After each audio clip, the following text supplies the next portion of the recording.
Christmas time in the NFL is a magical experience. But unfortunately for some of us, that magic isn't always merry and bright. Sometimes it's dark and torturous. The kind of magic that would make the Grinch's heart, which famously grew 3 sizes thanks to the meddling Who's in Whoville, shrink right back to its original tiny blackened state. And over the decades, some incredible tales have unfolded in the NFL to keep us entertained during the most festive time of the year. There was the epic Chiefs-Dolphins double overtime Christmas battle in 1971, the Bears-Packers Christmas classic during the Sir Brett of Favre and Master Brian of Urlacher era. But when I think about Christmas Day, one name comes to mind: Master Antonio of Brown, who has since become Antonio the Sinister, but that's a tale for a different day. But hey, what are the holidays without the drunk uncle who shows up and drinks all the glue wine and spiced eggnog and somehow makes the entire night about himself?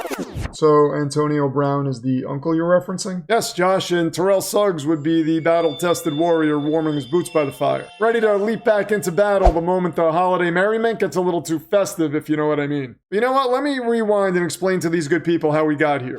Christmas Day, 2016. 2 teams on different paths of the same quest. A divisional crown and 1 ring in their sights. In this episode, we unwrap the gift that Baltimore will never forgive Pittsburgh for. Because this was not just a Christmas game. This is the tale of the most immaculate of extensions. And it all begins long before Master Antonio of Brown reaches for destiny.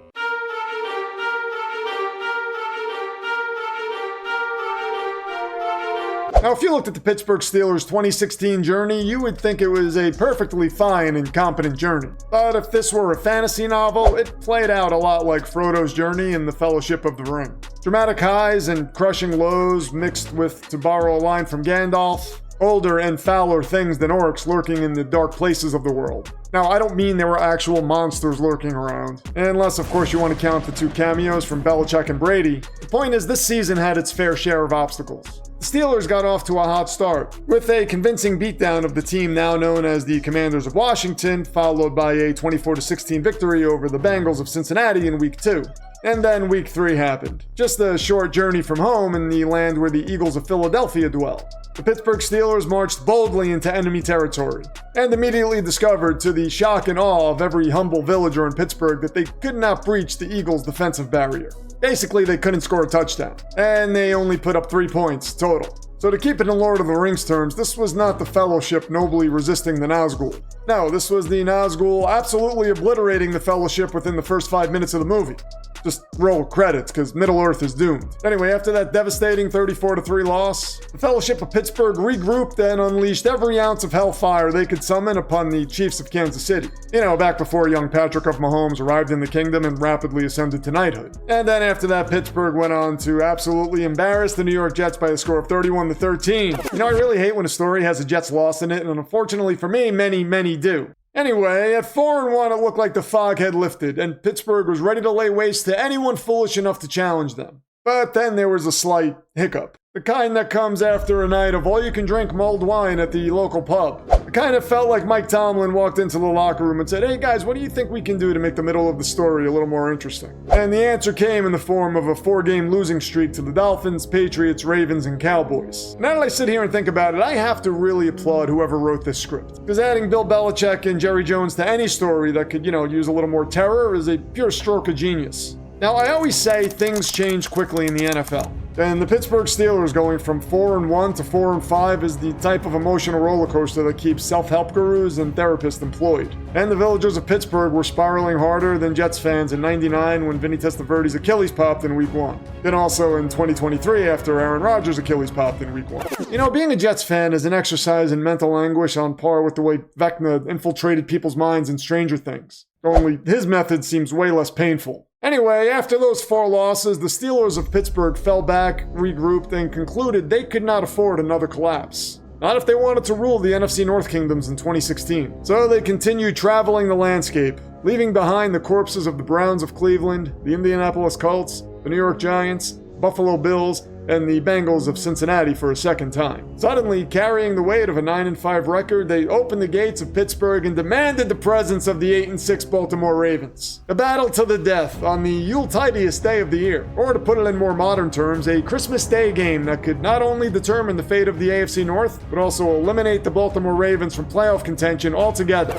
If Mike Tomlin was a character from a Christmas movie, who do you think he'd be? I'd probably go with John McClane from Die Hard, obviously. My God, why do you have to bring Die Hard into everything? Well, Josh, John McClane took out an entire army of terrorists with a pistol and no shoes on his feet. And if that is not a clear metaphor for Mike Tomlin continuing to pull off winning seasons with whoever at quarterback after Ben Roethlisberger left, I don't know what is.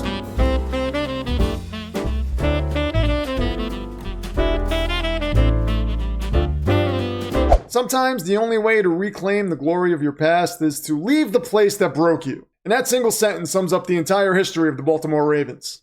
Once upon a time, they ruled the old NFL as the Browns of Cleveland, a proud northern kingdom that was respected, but more importantly, feared.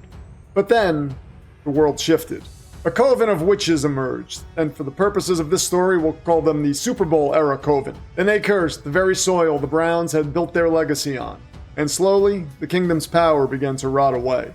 Their banners faded and tattered, mere whispers of a golden era that felt more like a dream than a memory. And the dignity of their supporters was stripped away, more and more, with each passing year. Then, also every failed quarterback. So the high ruler of the kingdom, Emperor Arthur of Model, decided he had a decision to make. He could stand his ground and try to overcome the curse, or he could abandon the poisoned soil, cross into new lands, and rebuild his kingdom on fresh, untainted ground, and change their identity so thoroughly that, with the will of the gods, the witches would never find them again. So they fled, and became the Ravens of Baltimore. And as we all know, the witches never did find them again, though not for lack of searching. See, foolishly, the people of Cleveland chose not to follow Emperor Model into his pursuit of new life. Instead, they begged the NFL gods to deliver unto them the Browns of Cleveland once again, complete with their lost history and tradition and everything else that came along with it. And I have said it before, many gods are evil, uncaring, and in this case, also tricksters. So of course they happily obliged the people of Cleveland, and lo and behold, the Browns were born again. And the witches, in the midst of their hunt for the kingdom they once tormented, said, "Oh wait, they're still right here, right under our noses."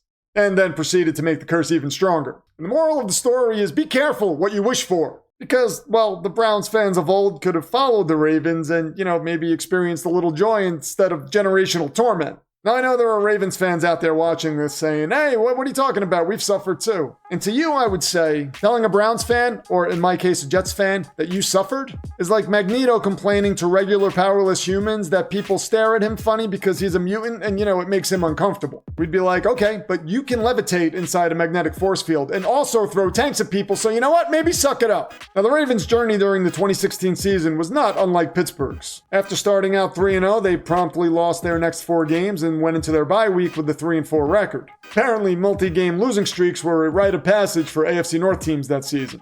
After the bye week, they regrouped and rebounded, winning 5 of their next 7 games and putting themselves right back into the hunt for the division. But to claim it, they'd have to lay waste to the final 2 teams standing in their way. The Pittsburgh Steelers, who were also fighting for the division, and the Cincinnati Bengals, who at that point were a 5-win team and playing for pride or maybe the right to go home early with a meaningless win. Meanwhile, elsewhere in the NFC North, the Witches were still having their way with the Browns of Cleveland, who were on the fast track to finishing with a 1-15 record, the poor bastards. But for the Ravens, Christmas Day arrived icy, wet, and cold, with temperatures hovering around 30 degrees Fahrenheit at kickoff. Overcast skies, a light drizzle, a creeping mist, the perfect setting for an epic battle to the finish between 2 divisional rivals thirsty for blood. And that's exactly what we got. Do you have a favorite Christmas horror movie? Actually, yes, Krampus from 2015. It came out a year before this game took place. Was it scary? Well, Josh, it's about a Christmas demon who plucks you from your reality and imprisons you in a snow globe. Which, now that I think about it, for Browns fans might actually be a less torturous fate than what they've had to experience over the past few decades.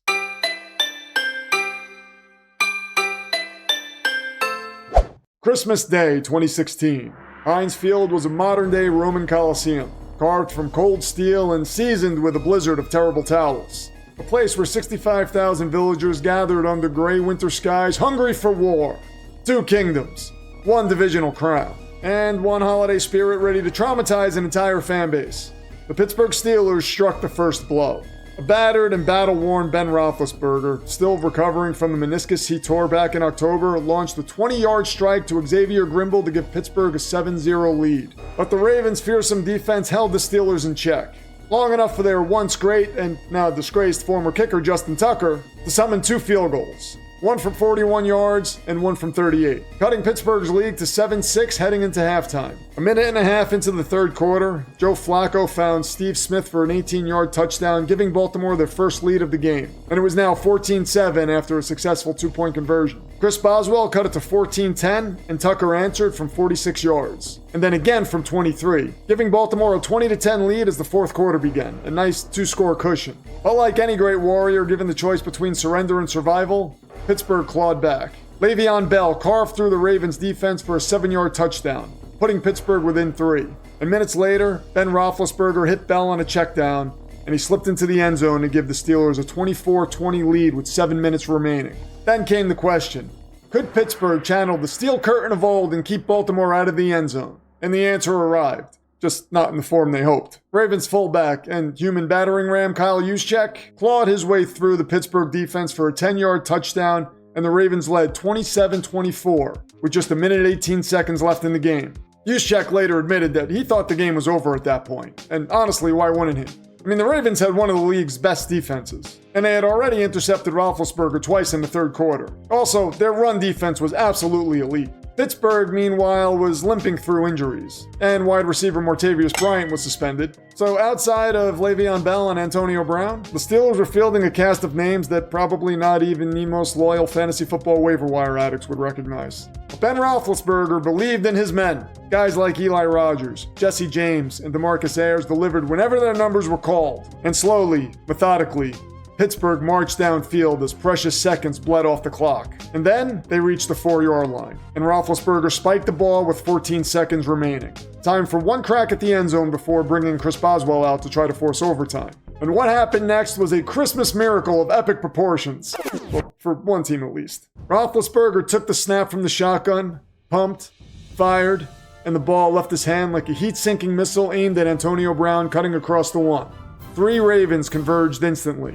Eric Weddle, CJ Mosley, and Jared Powers. And if you froze the moment right there and took a still frame, any rational person might think Antonio Brown was about to be driven backwards into oblivion. And yet, somehow, like Adam on the ceiling of the Sistine Chapel, Antonio Brown extended his arm, and the ball kissed the goal line to hand the Steelers the victory. And much like that famous fresco, this moment also became etched in the annals of history, forever to be known as the Immaculate Extension.